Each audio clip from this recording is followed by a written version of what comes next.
and not far from where they started drilling in Pennsylvania. And I can tell you from firsthand knowledge that, yeah, it's as bad as it looks there.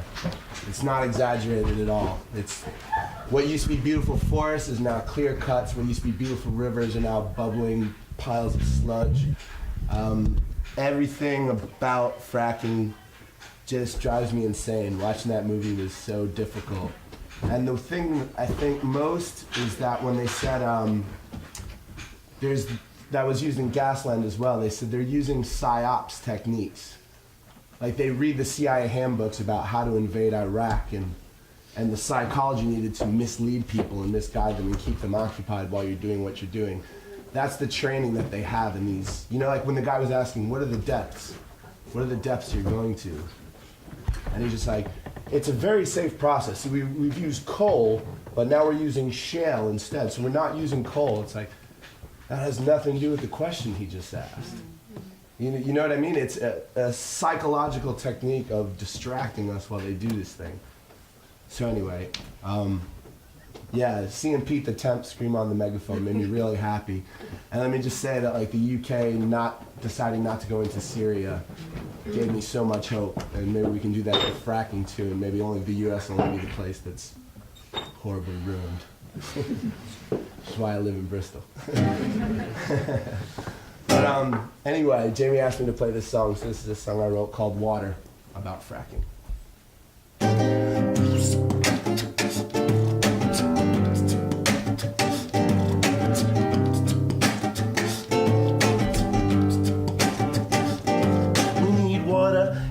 On Earth is more than 2/3 water. The Earth itself is more than 2/3 water. Fight the plan because we own the water. Fight the plan, no man owns the water. Fight the plan because you own the water. Your grandchildren, they own the water. Your grandchildren, they own the water. See, this water's our water, just like this land's our land. As long as grass has grown and rivers have ran, my homeland was sacred to the clans of the Onondaga. That's the name of the lake. More mercury than water, wing creed prophecy. 100 years later, white men still ain't learned. You can't drink green paper. The styles of foreign lands, broad smiles and croissants. Push it from a bum to a plastic can. It's too precious to waste. Why I'm setting the pace? Cause I can't quite grasp how we're living these days. Typically mundane is clinically insane. It goes down the sink, it flows down the drain. The vision remains, it keeps on filling my brain. The children stare wide-eyed, I try to explain. That vision remains and now it's filling my brain. The children stare wide-eyed, I try to explain. There's no water. Everyone on Earth is more than 2/3 water. The Earth itself is more than 2/3 water. Monsanto's trying to buy up all the water. Quadrilla trying to poison all your water. Fight the plan because you own the water. Fight the plan because we own the water. Fight the plan, your grandchildren own the water. Your grandchildren, they own the water. Our grandchildren own the water. So maybe once the brown mud's coming out your sink, you'll see the green paper that you cannot drink. Maybe once the brown mud comes out your sink, you'll see the green papers that you cannot drink. Maybe once the brown mud's coming out your sink, you'll see the green paper that you cannot drink. You need water. Everyone on Earth is more than 2/3 water. The Earth itself is more than 2/3 water. Fight the plan, no man owns the water. Fight the plan, your grandchildren own the water. Our grandchildren, they own the water, the water, the water. They own the water, the water, the water, the water, the water.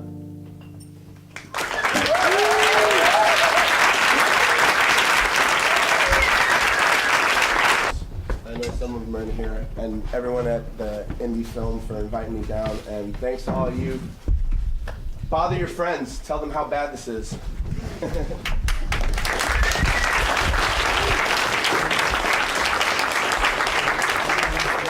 Yeah, so thanks for that, Joe, and thanks for the filmmakers for coming from Frack Free Somerset.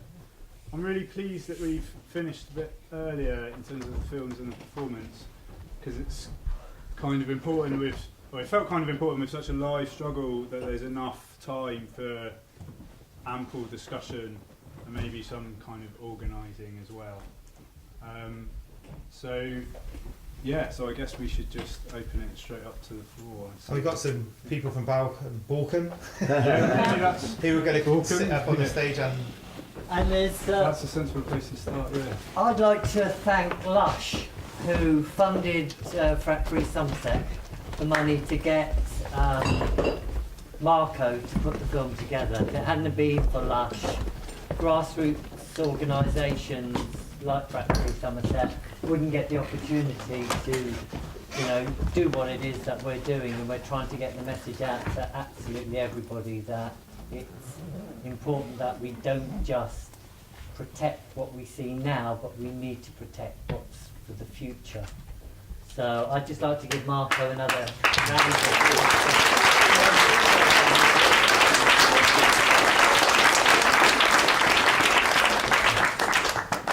And we will strive just to keep trying to get the message out there. I just don't understand why we can have an industrial estate going on underground, happening the way that it's happening, when we don't allow an industrial estate to happen on top of the ground. And I find that quite insidious that we allow that to happen. So it's about trying to fight that. And Carly, she's been down to Balkan. A little trooper she was. She was out there taking all the names down and all the numbers of the policemen. I don't know these people. Yeah. Come and sit up on the stage. Come and sit up on the stage. Yeah, sure. Yeah. Well, I'm going to sit. I'm not going to stand up there. Yeah. So the three of us and some other people here. Can I have a show of hands who's been out to Balkan? Brilliant. Lots of people have. And there have been people coming to Balkan from all over the country for the last 6 weeks, and it's been really, really inspiring. The reason I came back tonight was because I'm a teacher and school goes back tomorrow, so won't be able to be out there for a little while. But I've been out there since the third day of the protest and been coming and going, but it's been inspiring to see thousands of people from all over the country coming out there to show their support for Balkan. And I'm sure that from what we've seen in Balkan, we will see the same thing happening all across the UK if these companies try to do any drilling anywhere in the UK. It's seen such a wide range of people coming together from all different walks of life, people who have all different reasons to be there, but everyone wants to see their health and their water protected. I'm also from Australia. I've just been over here for the last year, and I've been part of Frack Free Somerset for a little while now. But we've seen companies in Australia literally kicked out of the country because the social movement there was too strong. Because everywhere they tried to take in their drill rigs, they were met with such strong resistance that their company's shares plummeted to the point that they could not continue operations. One of those companies was also kicked out because the regulations were too strong. They're called Dart Energy. They're now over here in the UK. So I'm convinced that with the movement we've seen it grow from Balkan, that we will see that company also kicked out of the UK. Dart is on the brink of insolvency right now. Brilliant, yeah. So they were, they've suffered so much because of the resistance they were met with in Australia and over here as well. So we can win this and we can stop these companies from growing. But in Balkan we've seen, on Sunday we had at least 500 people down at camp. So some of that footage that we saw there with the police being a bit argy-bargy, that has been the case very, very small percentage of the time. The rest of the time there's a really nice community vibe there. We've got a giant trampoline for kids to play on, a large kids area, there's a really well functioning kitchen. There's lots and lots of things that people can engage with. You don't have to be part of that argy-bargy to be part of that campaign. So if any of the other two would like to mention anything else, then. Yeah, what I've noticed from the camp is it started off as a small group that was supported by the local community, but as the campaign has gone on, we've been inspiring a lot more, and we've had other groups like the climate camp came down to support us, and because they actually moved their camp for us, which is a great shine of solidarity, and it highlights that it's a really important issue. And we've also, as a camp, grown. On the first couple of weeks, we only had a length which is about 15 metres long, what we had with tents, and now it's like goes all the way along the road. So I feel like it's a growing movement and will grow, hopefully, bigger than just Balcombe. Yeah, I think, and Balcombe shows that people can come together from all different walks of life and kind of work together for a common cause, and it's working. And I think that Balcombe is something that we can all learn from. I'm from Somerset, and I really hope we can recreate that in Somerset when it comes. Brilliant. Oh, we also have an announcement. Today we've had quite an active morning on camp with lots of trucks going through, and it did get a bit hairy this morning with the police, but one man's managed to lock himself on top of a truck for 3.5 hours. 3.5 hours, yeah. Yeah. And stopped, and we also delayed them for an hour later up in the village. Yeah. So it's all still going on at Balcombe. People want to pop down and check it out. Yeah. Sure. What's happening at Balcombe now is the latest? That's the How latest. far are they The going? latest we've heard is what I heard off Adam. Yeah. That I got for you is that they're still bringing trucks in. Yeah, they've got a 24-hour licence now, so they could just theoretically keep bringing them in into the night. Is it exploratory or what's the actual on the journey of the process? But what's That the particular situation? site, they're claiming to be exploratory, but they do have licenses to expand. So what they're saying at the moment, we'll have to wait and see what actually happens. But people in Balcombe, the community there, are fighting it at every step of the way. So at the moment they're applying for an extension for their exploratory licence. So we'll have to wait and see. A lot of those things are kind of tied up in the planning process at the moment. There have already been seismic activities, even from the drilling. Has anyone tried to track the trucks so you don't have to actually slow them down bang in front of the drill site? People are investigating different ways to see where the trucks are coming from, and we will have to wait and see. The Reclaim the Power camp was there a couple of weeks ago, and the result from that camp was that the people who had been there said that there would be a rolling blockade for the next 28 days, which is the length of the licence that Quadrilla have. So that they are saying that at any point along the supply chain that are affecting that site in Balcombe, there could be something happening. So you'll have to stay tuned to see what happens. But yeah, it's definitely something people are looking into. And then, sorry. Yep. What happens after the 27 days? After that licence has expired, what then? They apply for a new They've one. applied for an extension, so we'll have to wait and see if they actually get that extension. At this point, it's kind of a bit unknown. Okay. I just wanted to say Frack Free Somerset they've been fundraising and we're able to pay for people's travel expenses to get to Balcombe. Ideally that's in sort of car shares or like larger group travel, but if individuals want to go down and are kind of claiming benefits or otherwise financially challenged, they can email info@frackfreesomerset.org and we can kind of help people to get down there to support the blockade. And I'm going down at the weekend sometime, so if anybody wants to lift. Yeah, and I'm sure some of us are certainly planning to go back as well, because it's a really, really inspiring place to be. And though the media may occasionally portray that as a crowd of renter mob, we are constantly visited by people from the Balcombe community who are really, really supportive of the camp being there. They're not always able to stay there overnight, but we are constantly visited by people. So it is a really strong part of the community down there. Yeah. Who grants these licenses? Is it national government or local government? I'm Australian. We'll take that one It's over here. DEC, Department of Energy and Climate Change. They license the licenses, and next year they're looking to. I think it's if the raft goes out in February, and if they're all claimed, you're looking at 62% of England being covered in licences. So it's over half of England is going to be available for fracking. So if you want to write to, if you could only write to one politician, you obviously want to write to all of them, but you'd write to your MP as opposed to your councillor. Because the other politicians local aren't councillors allowed. They're not allowed to answer your letters, because if you're not within their constituency, your letter won't be acknowledged. Well, it will be acknowledged, but they basically tell you that they can't actually do anything because you're not a constituent. Well, I mean, so if Bristol City Council, for example, which is, is a bit quite progressive generally in terms of other councils, it's kind of out there. So that wouldn't have the power to say we're not going to have fracking in Bristol, for example. They don't have that power. They can. You know, They can. our local council in Glastonbury have said that that it is a frack-free community, but it's not the local council, the parish council, that grants the permission. It's county council. So you've got to get county council on your side to try to stop applications being given the go-ahead. So it's the local council that grants, like, I'm just trying to clear who grants these licences. Is it DEC. The government. It's DEC, it's not DEC, local it's the councils. government. It's the government. But the community are the ones who grant the social licence or withdraw that social licence. Yeah. So across Australia, we have seen licences granted across about 47% of the country.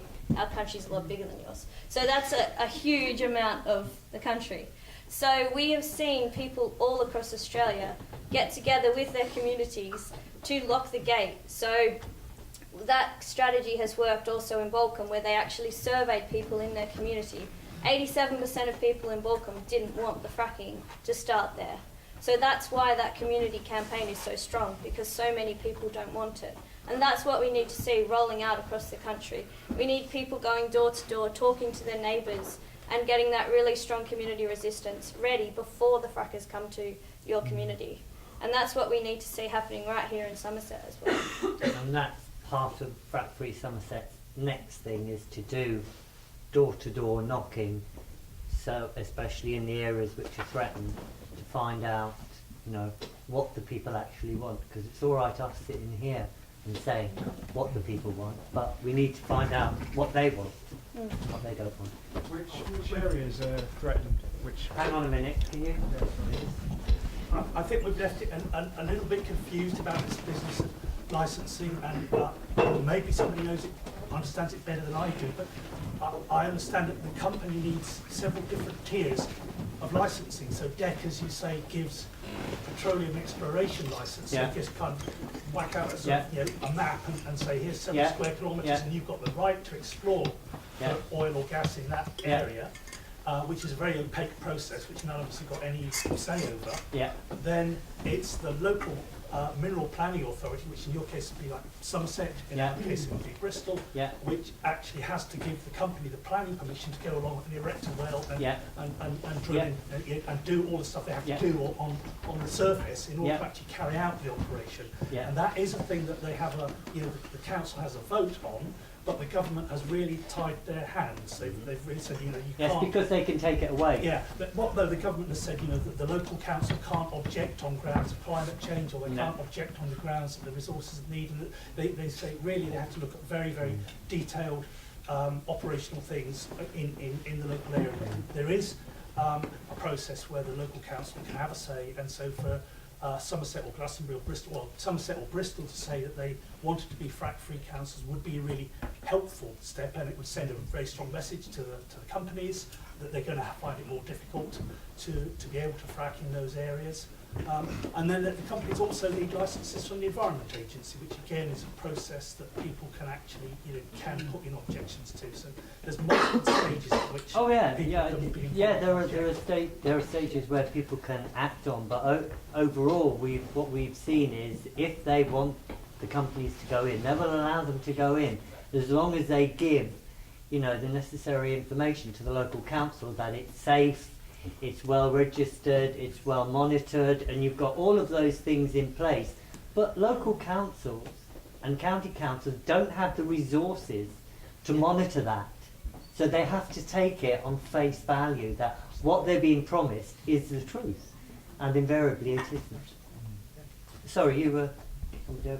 Yeah, I just wanted to know the specific areas that are most threat of being fracked, basically, around Bristol, Well, Keynsham was, Keynsham, but that's still, it's still risky because they're going to apply for full production, whereas before they were applying for. So you've just got Keynsham up the road, which is 4 miles, 5 miles from city centre.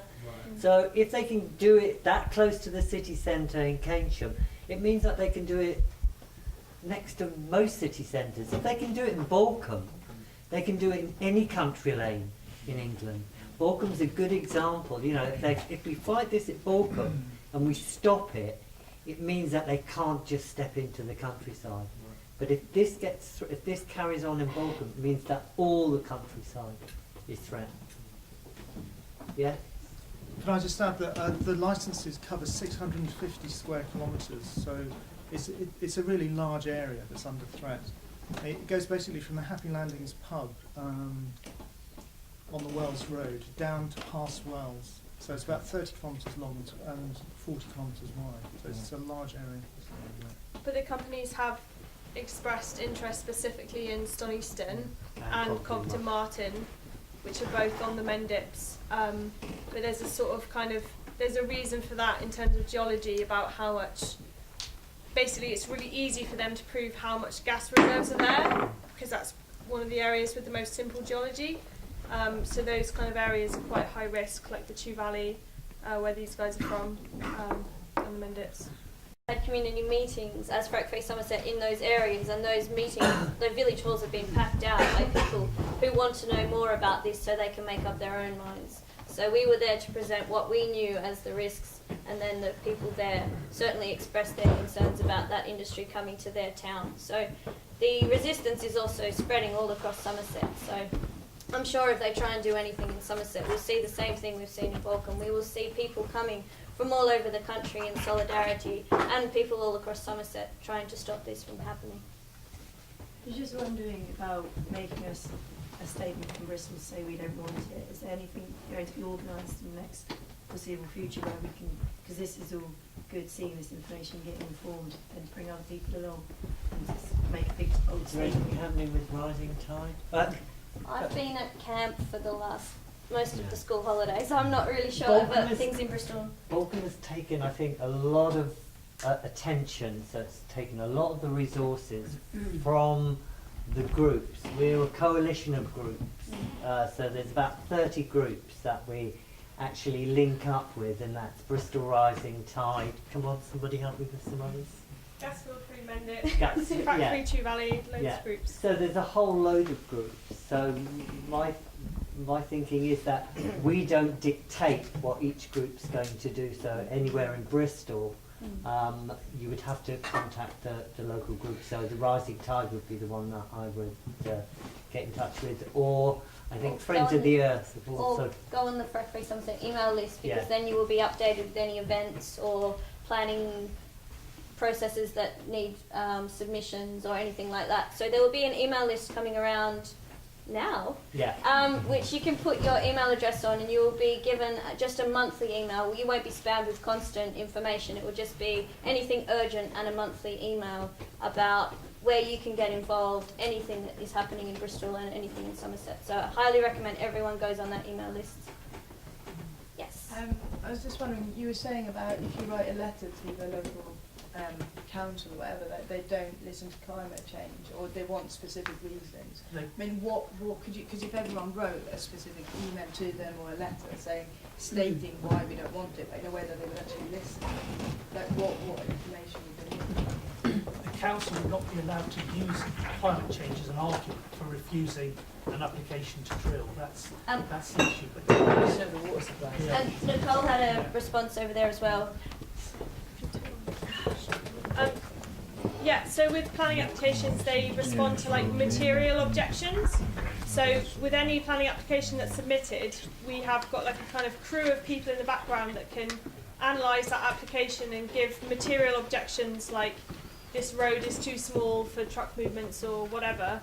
I mean, it's insane that they don't take into account pollution or climate change or whatever. But our point of intervention is having these material objections that planners have to listen to. And we can use the other arguments like climate change and sort of social, environmental impacts in our kind of lobbying. So Baines Council unanimously across all political parties in Bath and North East Somerset have announced that they're against fracking and unconventional gas. And so we can kind of use those arguments to like pressure people into making those decisions now. But in terms of actually objecting to planning applications, they have to use the material objections that they're presented with to make a decision. But I think we'll be really successful in getting Baines or Somerset County Council to not allow fracking through material objections. but then they'll appeal and they'll go to DEC in the national government who'll approve it, and then we'll be up to where Balcombe are now in terms of resisting it physically. At least if we don't know that there's a lot of resistance in the first place, maybe they then would go, oh, we're good, you know. Yeah, and this keep can doing slow it them down in for like places. this can slow them down for like 2-3 years. Yeah, yeah. Like, you know, through the planning. It's kind of bureaucratic resistance, I There's call a it. couple more questions. There's Yeah. one here, and there was a gentleman at the back who had his hand up. Yeah. So if I take this one, then I'll come to you, then I'll come to you, and then Lou. Yes. Yeah, Bristol's got a geology with a lot of coal in it. The coal industry was very strong here in the past, and so there is a risk of coal bed methane, if not fracking of shale under the city. But the next full council meeting, we've drafted a proposal from Bristol Green Party opposing fracking. There are only 4 members of the Green Party on the council, so it is helpful if everyone talks to their own councillor across the city to get support for that motion, which at the very least would raise the profile of it and show there's opposition in Bristol to activities here or based here or sort of around the edge of Bristol, which the council could then be encouraged to oppose in whatever ways it can, as you've just heard. Yeah. So it's important to sort of alert local councillors that motion. It's not so likely to get debated because it's not number 1 or 2 on the list of motions to council, but it has been tabled for the next meeting. So do look out for that. And that's coming. When's the next meeting? It's less than 10 days away. I'm not sure the date. There is one problem, which is the officers haven't issued the agenda in time for people to comment on the agenda, which we just discovered today. So there are issues. But look it up. It's all on the council website, and it's a Green Party motion. Gentleman at the back. Yes, I wanted to ask the Australian. I'm here, yep. Just handing out flyers. I wanted to ask you a bit about the Australian experience. You were saying that communities have been very, very successful Yes. in locking out these companies. But what kind of situations have they faced? What's the police position there? Are they behaving in very much the same way as they are right now? The police have behaved in a similar way, but I think that the fact that in some communities they had up to 97% of the community opposing the industry, they had huge numbers and they held blockades for, I think one was for about 3 months. Mm-hmm. And in that time, there was a strong police presence, but the community stayed there. And it was only because the company, that was Metgasco at one point, in the Northern Rivers in New South Wales, their share prices just plummeted so much that they had to withdraw. So, I mean, it didn't happen overnight. It took a few years of education. It took people getting sick. I have a friend who could light his bore water on fire on his property and had chronic headaches whenever he was at home, and he lived in Tara, the place we saw in that film. So he's been travelling the country telling people about why we need to oppose this industry. So yeah, it took things getting bad before Australians woke up to what they needed to do to stop it, and regardless of police presence, they got what they wanted. They kicked that company out. So we can do that here as well. And I really want people to believe that that is possible. So. Yeah, I just wanted to just kind of link to what Nicole was saying really about slowing them down through a local process. I'm sorry, I don't hold the link in my head. But recently I was reading that government are trying to devolve any kind of decision making on any kind of planning within the local environment back to central government. Yeah, which I think we ought to be aware of. It's very real this. They're trying to tie us up in knots. They're trying to quicken up the process of the dash for gas. Yeah, so I think that's pretty much what we're keeping our eyes on as well. Lou? Growth and infrastructure bill, meaning that the government can actually give permission for planning of industries such as drilling direct, and also a fast track appeal back up to the Secretary of State and the Planning Inspector at central government. That wasn't why I had my hand up though. I wanted to say in terms of Bristol that, you know, it strikes me that there's loads of people in this cinema tonight, and I think that's totally awesome. And it's fantastic that Rising Tide are here. What would be particularly lovely would be like a Frack Free Bristol group. I don't know if anybody knows that there is one already. Does anybody know of one? Is anybody No, but we here need one. up for starting one? Yeah, everyone here, let's do it. Yeah? Okay, so we've got the man over here, here's your contact. Sign up, the first meeting's at his house next time. And the other thing that's really important, and people kind of don't quite get the unconventional gas field because it's such a complex process, because it's such a complex industry. So far, the application that happened in Keynsham and the two applications that the UK Methane are hoping to make in Compton Martin and Ston Easton are not for fracking. So when you write to Bristol City Council and when you form your group, remember that what we're actually talking about here is unconventional gas.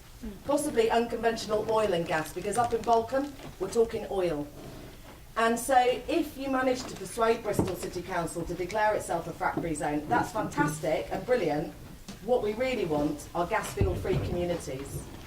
That's, you know, that's really where we need to go, because the application so far, it was for a test drill. No fracking required. You saw Gerwin Williams in the film, he's not going to frack.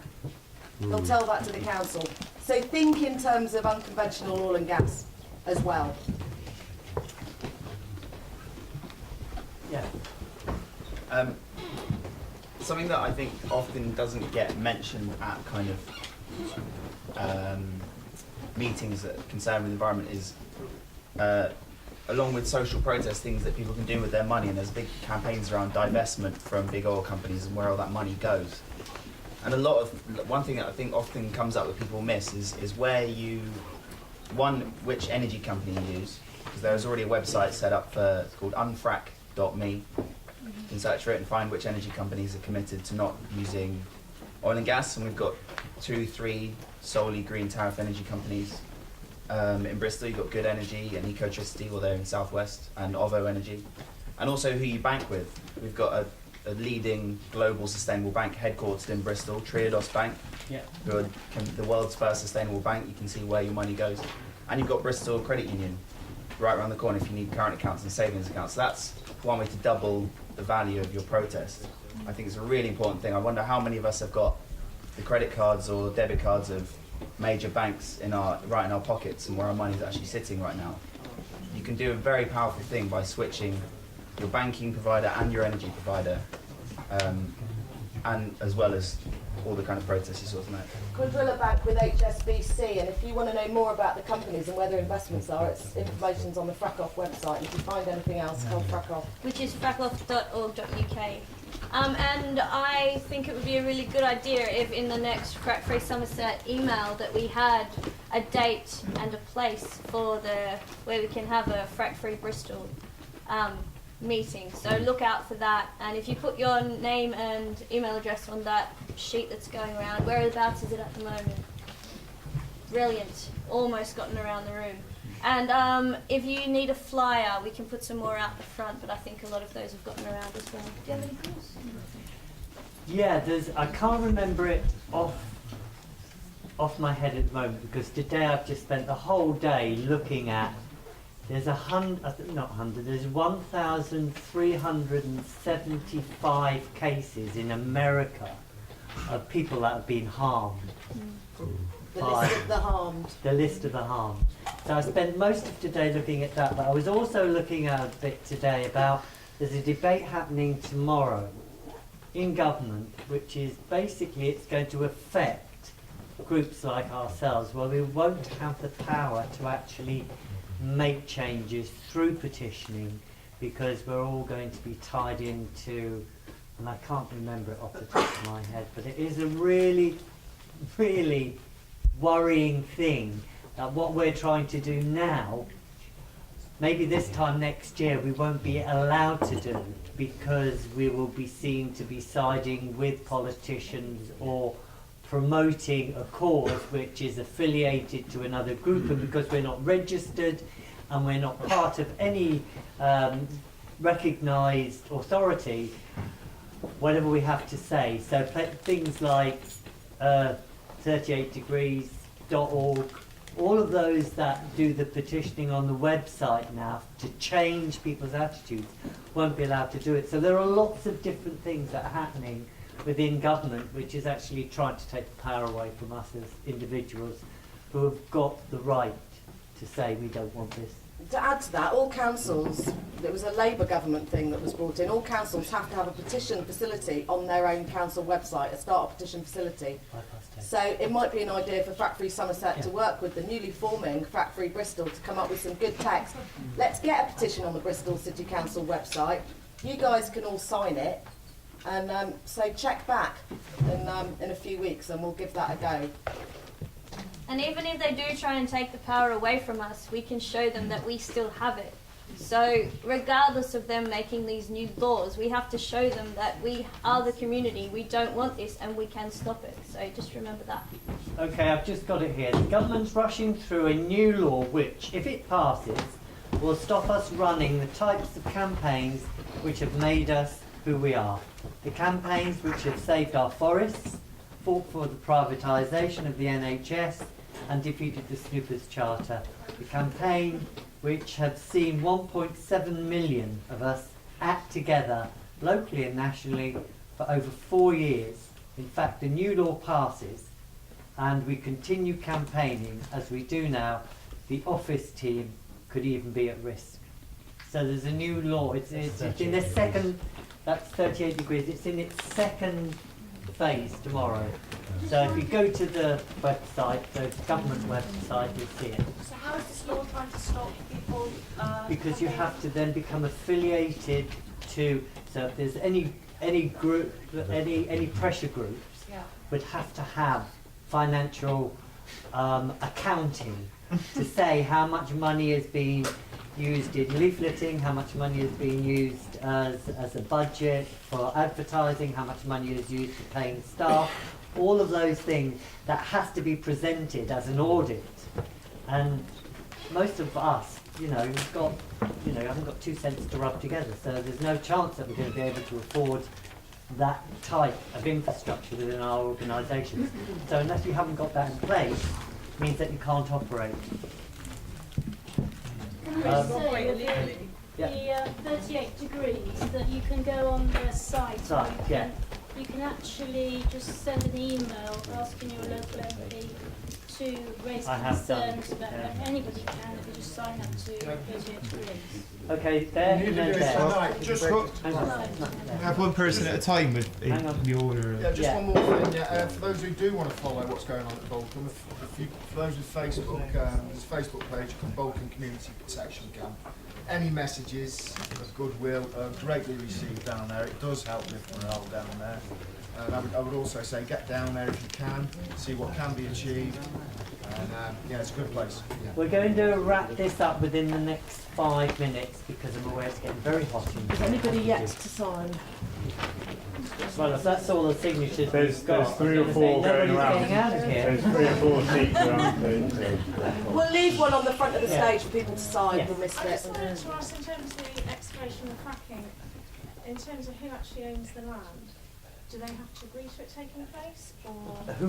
No, because what's under the ground belongs to the Queen and the coal The board. first 6 foot is what you own. It's first 6 foot, so below that belongs to the Queen and the coal board. They're the 2 people that own the mineral rights. And the church, I thought, as well. Some of the places, not all of the places. And some lords. Oh, it's a transparency of lobbying and non-party campaign and trade unions administration bill. Okay, Nicole. I was just going to say about Frack Free Somerset.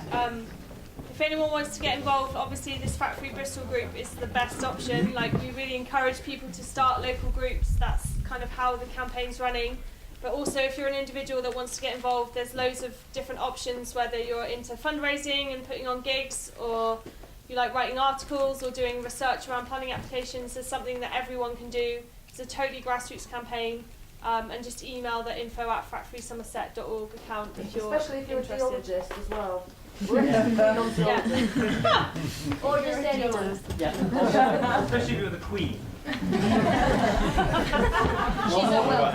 One more question here. Was there anybody else that had a question? No, just one more. And yes, Okay, I just want to say I found that very inspiring, and that the resistance to the fracking is really important. But someone earlier mentioned, you know, choosing people like Good Energy for your energy.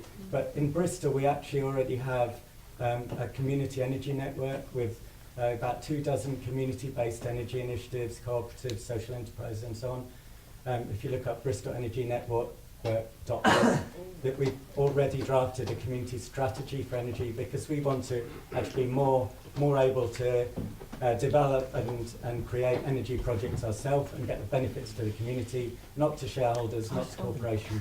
So look out for Bristol Energy Network and sort of press for community involvement in all of the initiatives to insulate our homes, switch to renewables and so on. There's lots going on in the city already, and that's the positive side of it.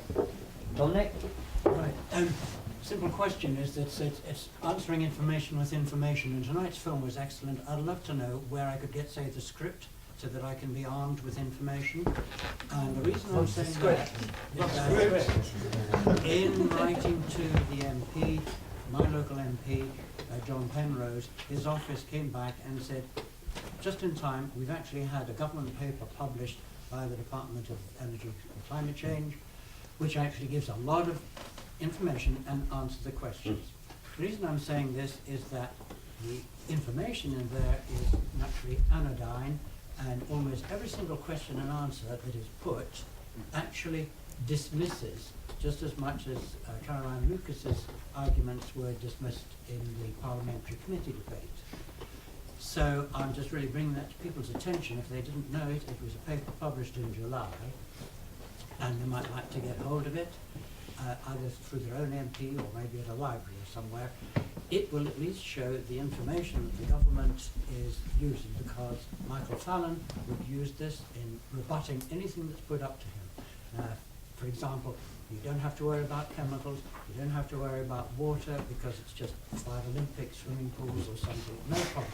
Every single fact is chosen to be dismissed, rather than, as I would have hoped, a government paper coming from a government department would give balanced, it claims to be balanced, it's neutral. So I'm just bringing that to your attention. Published in July, and it's what your MP would actually have as a question. And it's nonsense. So I shall myself be arranging to have a meeting with John Penrose, because he said if you're not satisfied with the questions writing from this, make an appointment to see me at my local surgery. But the main point I come back to is that's the information that all of the undecided or the pro MPs will be working to say this is the facts. So I'd love to have the actual other facts that came out tonight on the screen. And I would just like to say, Marco, as a little thank you,